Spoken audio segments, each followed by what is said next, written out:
Boker Tov. Today's daf yomi is Gittin daf Membeis.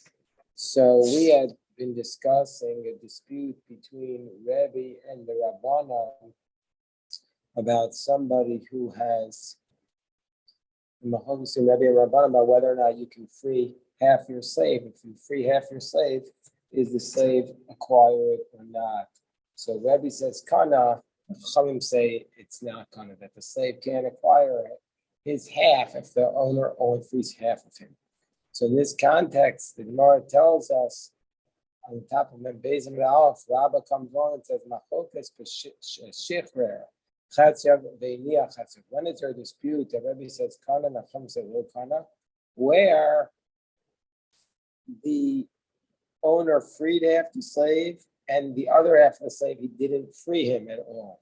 But where the owner freed half of him, and at the same time at the same time that he freed him, he then sold the other half, or he gave away the other half as a matana. And under these circumstances, since the entire slave left the domain of the owner all at once, so therefore, under those circumstances, divrei kol kana, then even the Rabbanan would say that the slave acquired his half because the whole entire slave left the owner's possession at once. Amar le Abaye, so Abaye says to Rabba, you mean to say that if the entire slave leaves the owner's domain all at once, the Rabbanan did not argue with Rebbe and they say the slave acquires half. But Tani Chadava, didn't we learn about this one time? Didn't we learn in a Bryce one time? One Bryce said if you write your possessions as two slaves at the same time, Kanu umeshachririn zed says. So if you write all your assets to two slaves at the exact same time, they've acquired it and they free each other. And Rashi says that what's the scenario that we're talking about here? That you wrote two shtaros, and in each of the contracts you wrote kol nechasav was zeh, kol nechasav was zeh. In each contract that you gave to the slaves, you said all my possessions go to this one, all my possessions go to this one. And then you gave it to one shliach, one agent who was an agent on behalf of both of them. And you gave it to this agent at the exact same time.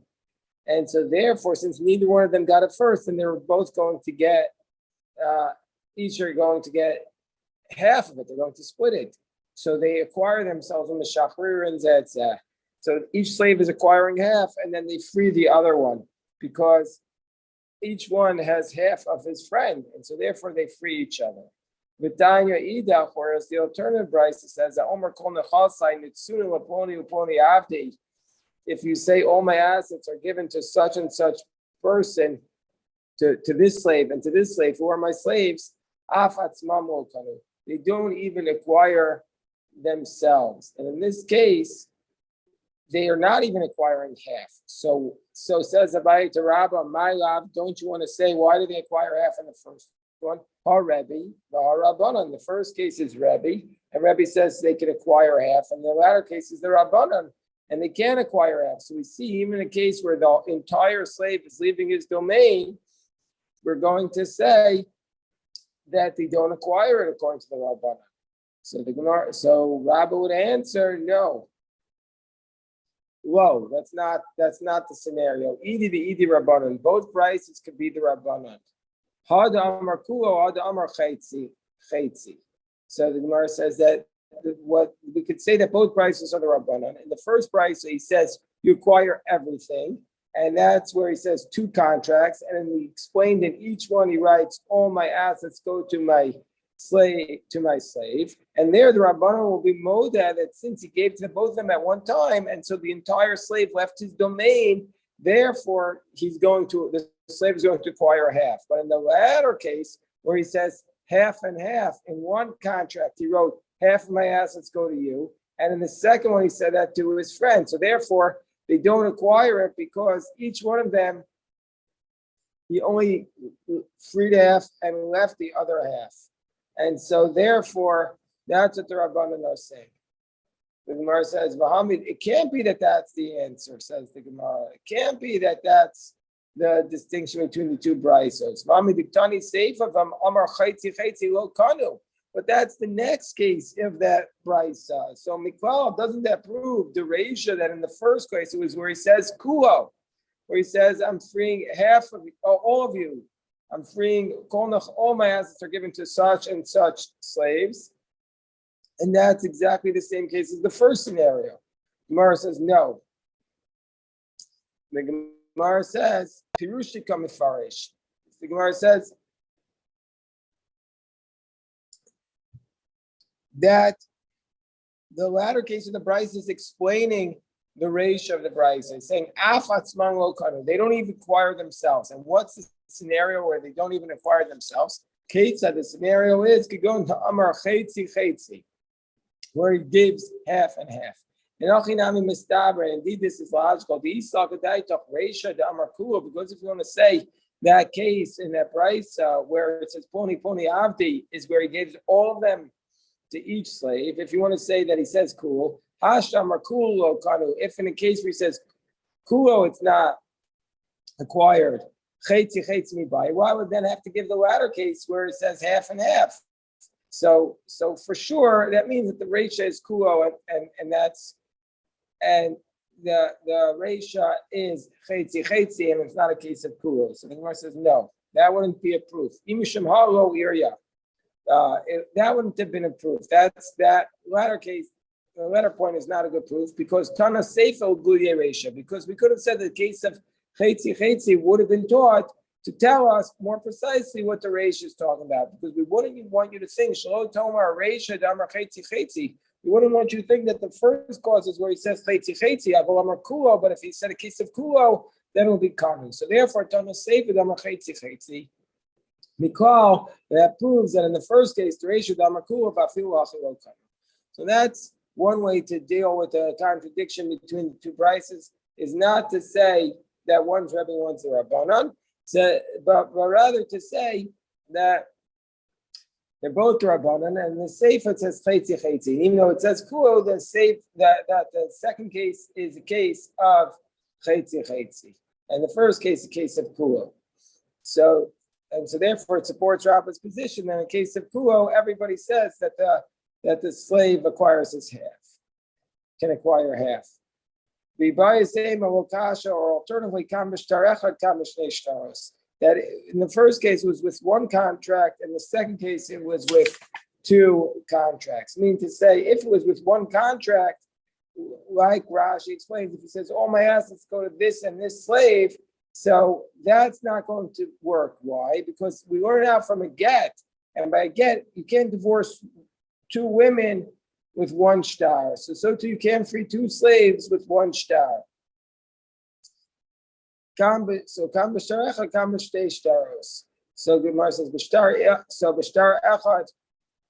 Well, if it's one slave, b'shtar echad, if it's one contract, then ma'ir yachetzi chetzi. Then even if he said half in the case of one contract, afilu amar kulo nami lo kanu. Why do you have to say half and half? Even if it was a case of kulo, wouldn't acquire. Whereas it's achinami kamar. That's what it means. That's how we read this brisa. Afatzman lo kanu. The slave doesn't even acquire himself. When do we say the slave doesn't acquire himself? If there's one contract. But if it will be two contracts, we would acquire himself. And if he said a case of half and half, so even with that, the way we read the price, if he said half and half, even with two contracts, he wouldn't acquire it. So that's the second answer, that one price is referring to one contract and the other price is referring to two contracts, two documents of emancipation. If I say my third approach, there's no contradiction between the two prices. One is where they got the two documents at the same time, and by both of them he says kulu, and that's the case of the first scenario, that they each acquire half. And the second case is where they don't acquire it, is where they gave the two documents of emancipation one after the other. And the Lord says, wait, That I have a problem with that approach. Bishlam Abasra Kani. I understand why the latter approach he didn't acquire it. The Kani Lekama, because he already acquired the first one already acquired his emancipation. And so therefore, since the first one already acquired it, then there's nothing left for the second one. But the first one, he should acquire himself. He should be free. He should have acquired himself. So why wouldn't the first one be free? So the Gemara says, you're right, that's a good approach. So it has to be one of the first two answers and not that answer. Rav Ashi gives a different answer.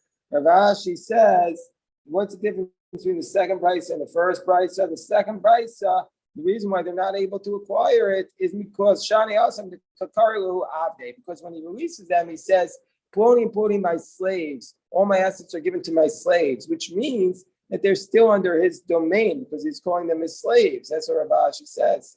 So I'm going to read from Rav Ashi.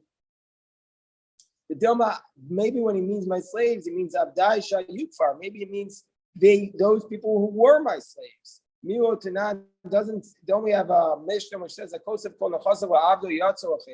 he writes all of his assets to his slave, he goes free. Shir Karka Kolshu, Lo Yatzacheris. If he leaves over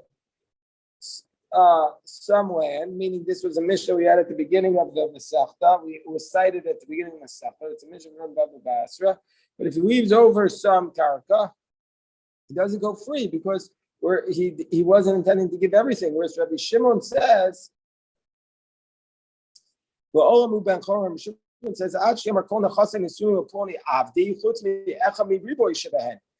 he says, all my assets are given to my slave, this person, with the exception of 1,000th of each of them. And Taima, what's the reason why Rabbi Shimon says he's not free? Because he uses the expression, which we said, so that he's retaining a part of each slave. But the fact that he used the word Eved is not the reason why he's still a slave. So, but why would he acquire it? Eved Kakarle, he calls him a slave. So we see that when it says the word slave in his document of emancipation, it means Avdi Shah Yakfar. It means my former slave. Achinami Avdi Shah Yukfar. So that's also what we reject Rav Ashi's explanation, because when he says slave in the contracts, it means my former slave. So Gemara is now going to learn other halachos about a Chatzi Eved, Chatzi Ben Choron, a person who's half slave, half free. So let's say there's a slave, he's half slave, half free. Misha Chetzi Chetzi Ben Choron. Nagcho Shor. Let's say an ox gored him, and so then you're entitled to the damages of the ox. So if it was on the day Yom Shal Rabo, if it was the goring was on the day that he was working for his master, so then he has to pay to the master, the Rabo. The Yom Shal Atzmo, if it was the day that he himself, he had his freedom La'atzmo.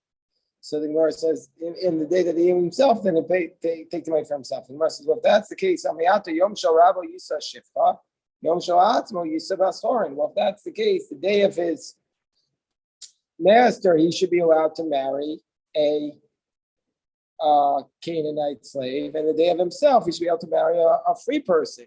If you're saying that it goes by whichever day it is, the Gemara says, no, Isur lo kamrinan. Don't compare the prohibition. The prohibition remains even if he's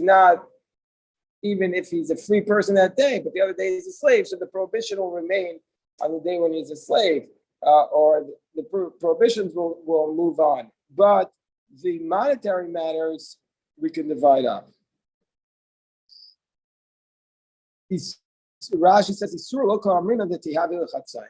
We can't imagine that an Isur can be halfway. It's a very powerful idea. Isura cannot be a half. You can't say, I'm going to do half of the prohibition. No, the Isura is not there. When it comes to money, you can divide it in half, but not when it comes to Isura. So now the Gemara gives us another attempt to answer this question. Tashma, says the Gemara, Well, the Gemara is going to try and bring up another issue. Let's say somebody who was half slave and half free died. How did he die? Rashi tells us by an shor amuad. An ox scored this slave. Now Rashi reminds us of the halachos. If it would be a slave who was gored by this ox, then he would have to give 30 silver coins, which is a kanas. And even if the slave is not worth anything, it's a kanas, a penalty that he gets 30 coins. But if he would be a free person, then you have to give the kofar, the value of the person who was killed, the value of the one who was killed. So so let's say this person was half slave, half free, was killed. No saying chatzi kanas salah, but we give half the penalty to the master. The chatzi kofar uyarshav, and the other half goes to the heirs. So doesn't this contradict what we just said? Amai. Why do we say it depends which day he was killed? If it was the day that his master owed him, it goes to the master. If it's the day that he owned himself, it should go to himself. So the Gemara says, no, Shani Acha, no, this case is different because Kalya Karna, the principle has disappeared. So since the principle is no longer there, you're not going to divide it. You're going to give the principle, you're going to split the principle amongst both of them. Gemara says, so what's the case of the Bryce that we cited earlier, where well, it's not 100% sure what it is, as we'll see. What's the case where we had in the first case where you said that if the ox scores him, one day it goes to the master and one day it goes to the owner, where the Karen was not destroyed. So Gemara says, "Kiyu al yad v'tzamsa yado," where the ox struck his hand, or his hand was struck, and his hand dried up, the sofa lobster, and then in the end it will regenerate. Gemara says, "Hani chol Abaye." So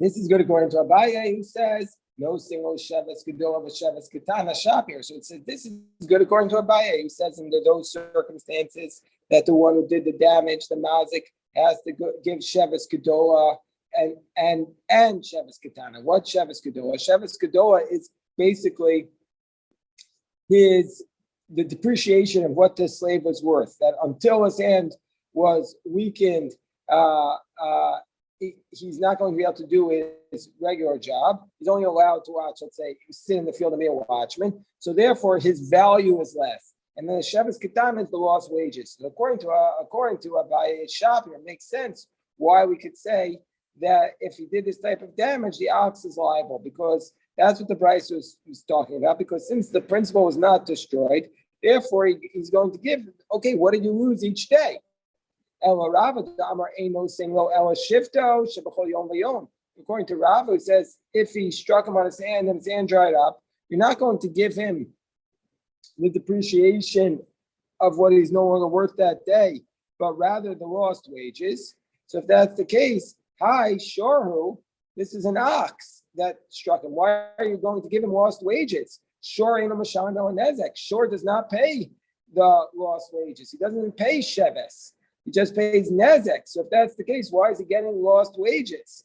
So therefore, the Gemara says, how are we going to explain it? He buys sema, so maybe this case is not of an ox. Kishikiyu adam. Maybe it was a man who struck him. And a man does pay lost wages. He buys sema, meimer. He says what I said before. I didn't say it's a brisa. This statement that we're quoting, it doesn't say Tanya.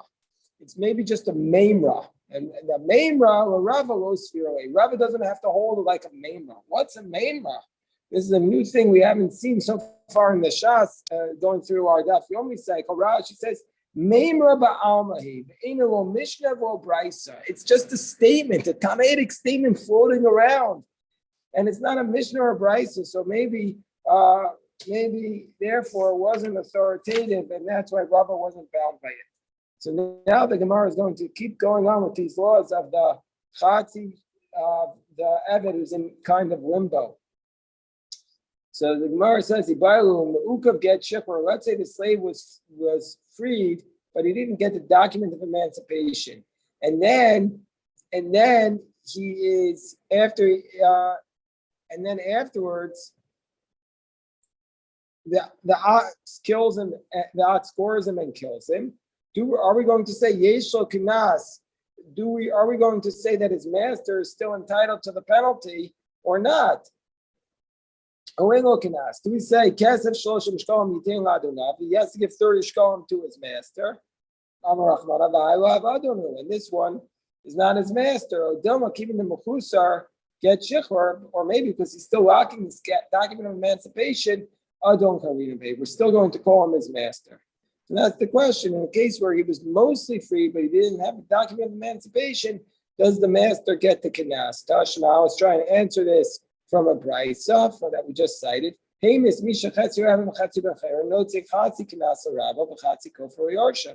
just said that if the ox kills somebody who is half slave, half free, you give half the kinas to the master and half to the heirs.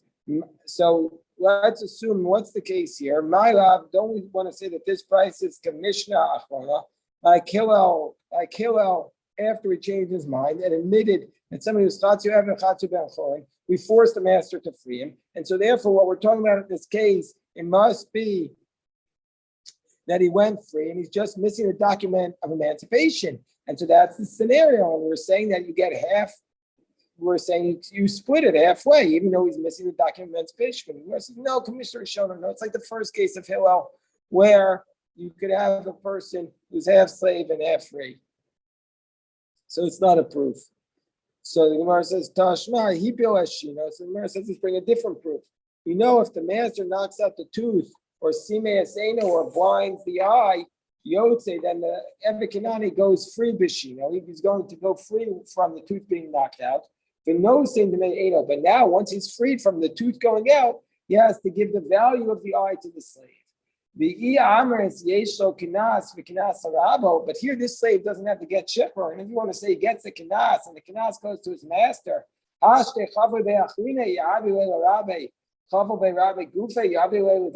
if somebody else would strike the master, slave would go to the master, and now that the master strikes him, it goes. The master takes it himself. It doesn't make sense. So clearly, the master can't be getting this kinas. And the Gemara says, no. No, maybe that price is like a different position. Maybe that price is like the one who says you don't need a document of emancipation, because we know that's a machokas whether or not you even need a document of emancipation. Tanya, because we learned that if a person, the Brisa says that the shane in the eye and the tooth in the eye are biblical ways in which they go free, but the other 22 limbs that they knock off that go free, those are not biblical. So Bekulan, by all of them, Ever Yotze Ben Ocheres, Vitzarach get Shecher Mirabba. Dibber Rebbe Shmuel. Rebbe Shmuel says by all these 24 limbs, the slave goes free and he needs a document emancipation from his master. Whereas Rebbe Meir says, Eino Tzarach. Rebbe Meir says he doesn't need a guy shepherd. So maybe this price we just cited above was like Rebbe Meir. Rebbe Lezer says, Tzarach, Eino Tzarach, Rebbe Kiva Mar Tzarach. And Machmir of Necham Morim near and Divi Rebbe Tarfon. The one who came from Chum said, we agree with Rebbe Tarfon that he does not need a document emancipation if it would be the shade of the eye, by the tooth in the eye. Whole of the Torah Ziktaro, because the Torah explicitly said that. Divi Rebbe Akiva.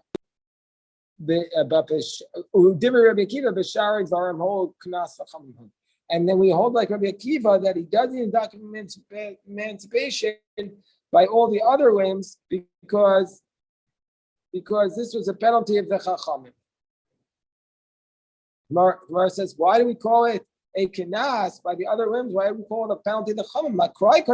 It's the rabbis darshan it from the verse.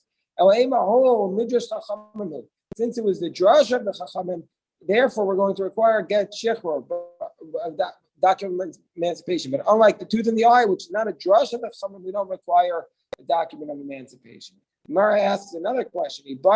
This is a great question. I love this question. Lukav get shechor, if this person is missing the document of emancipation, this slave was free, but he doesn't have the document of emancipation, ochel b'truma or ein ochel. Can he eat from the truma or not? Normally, only a Kohen can eat from the truma or a member of the Kohen's household. That includes a slave who's kinyan kaspo, but in this case, the slave was freed. So kinyan kaspo, amarachmana v'haylav kinyan kaspo. This person is only somebody's acquisition of money, and this master literally does not own his money anymore. Or maybe we say that because he's lacking the get shichur, we're going to call him still kinyan kaspo. So the Gemara says, let's try and answer this question from a great scenario. I love this case. So there's a woman who's married to a Kohen, and she has a maid in the house, and she and the maid gave birth at the same time, and the babies were mixed up. So the babies can both eat from the truma, and they can both eat from the truma because in the man of shach, either one is the Kohen and the other one is the kinyan kaspo, and they can both. They have to take the goren together. They have to take the truma together on the threshing floor because since you only give truma to a slave of Kohen if the master is with him, because we're concerned that maybe that he's a free person, they'll come to marry him. So therefore, you give it to them together. Once this mixture grows older, then they each free each other, meaning to say they have to guard themselves as possibly being Kohanim, but they each go free each other. And so therefore, we're going to say that he's free. And so therefore, the one who was a free, nobody's going to have dominion over him anymore. But he's just lacking the document of emancipation. Nevertheless, he's going to be allowed to eat the truma because he's considered like the kinyan kaspo of his master. And so therefore, we see from here that Muk of Get Shichor is going to be eating the truma. This is what Rashi says. Cholkim chelok echad ala granos. And Rashi says, "B'yavamos mefarshim chelok ke'echad." They take it as one. We don't give them the truma one without the other, because we don't give the truma to the Eved Kanani and the Goren unless his master was there. And this person is Muk of Get Shichor. He's lacking the document of emancipation. And the master doesn't have any authority of him because he doesn't know which one of them is the slave. And we need them to free each other. And then in the end it says, and they free each other and they can eat, and it says that they eat the truma. So we see from here, even though they're lacking the get shachar, they can eat the truma. Who says, this case is totally different. In that case of the mixture, if Elijah will come and say about one of them, the Evedu, that he's the slave, kinyan kaspo karinam. We'll say he's a kinyan kaspo because it's clear retroactively that he was a slave, and so therefore, even when it's a doubt, he can eat the truma because really it's kinyan kaspo. But in this case, lav kinyan kaspo ukal. It's not a kinyan kesef here at all. So, okay, we'll have to stop here. God willing, pick this up on at 8 o'clock. We'll resume it. Beautiful enough.